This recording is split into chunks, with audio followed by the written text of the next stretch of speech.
The end of the Vietnam War had a profound impact on American society. On April 30th, 1975, with the fall of Saigon, the war effectively came to an end, and its repercussions are still felt by many today. This war involved millions of American soldiers, and their experiences and aftermath brought significant changes not only to individual lives but to society as a whole. Even today, there are those who continue to suffer from the scars of war and the pain it caused. They include those searching for lost family members, veterans struggling with the aftereffects of war, and individuals who participated in the anti-war movement.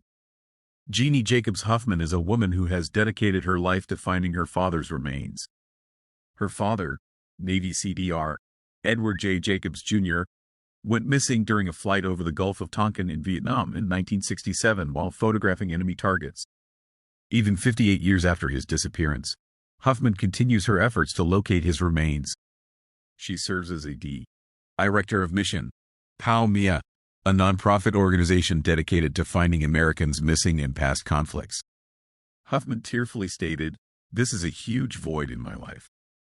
As a professional photographer, she created posters featuring the faces of 1,573 soldiers missing from the Vietnam War. She emphasized, even after all this time, we must not leave anyone behind. Last year, she visited the Gulf of Tonkin with the American Peace Institute, where she held hands and shared tears with a North Vietnamese translator, exchanging their sorrows.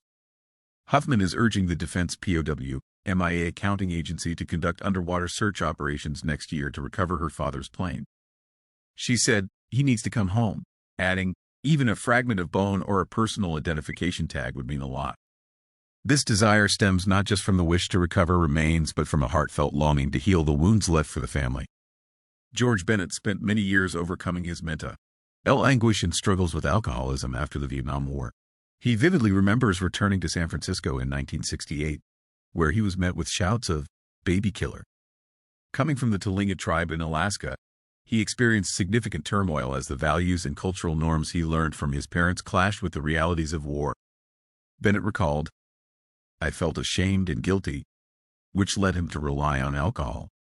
He wandered between bars and jobs but eventually sought treatment for alcoholism and PTSD. Thanks to the support of his wife, Mary, he was able to rediscover his identity. Mary encouraged him to move to Sitka, a city in southeast Alaska, where he could reintegrate into his Tlingit culture. Currently, Bennett works with veterans in rural Alaska, helping them access benefits from the military healthcare system.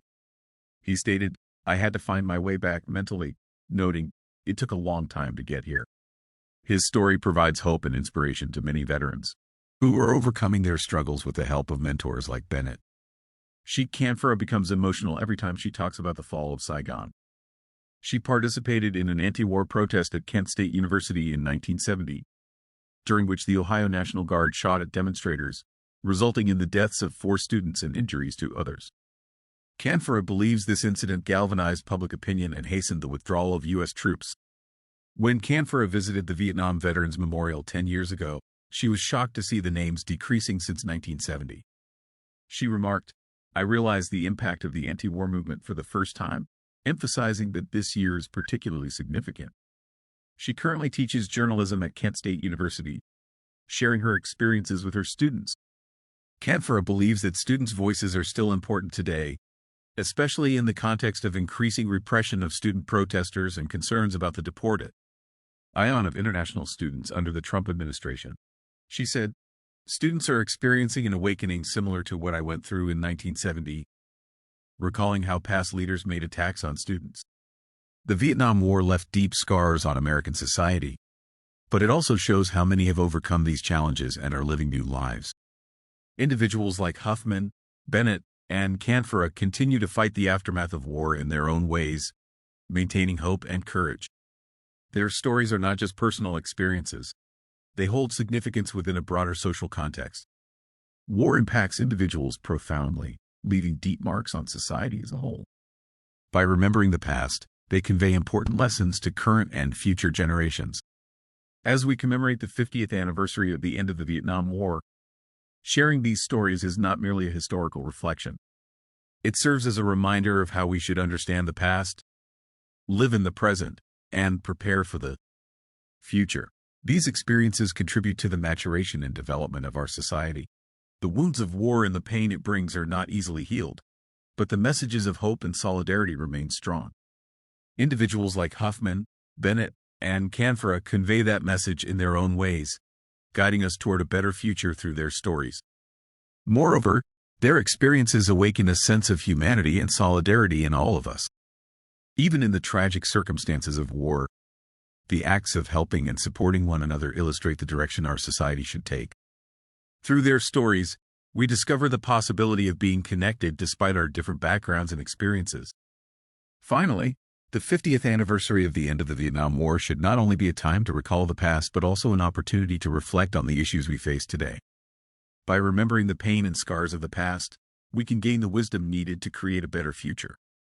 Figures like Huffman, Bennett, and Canfora offer important lessons that extend beyond personal narratives. They are reconciling with the past in their own ways, helping us find guidance for building a better world. Even 50 years after the Vietnam War, its repercussions still exist in our lives. We must learn to listen to and understand different voices through these stories, moving forward together. In this process, we can achieve true healing and unity,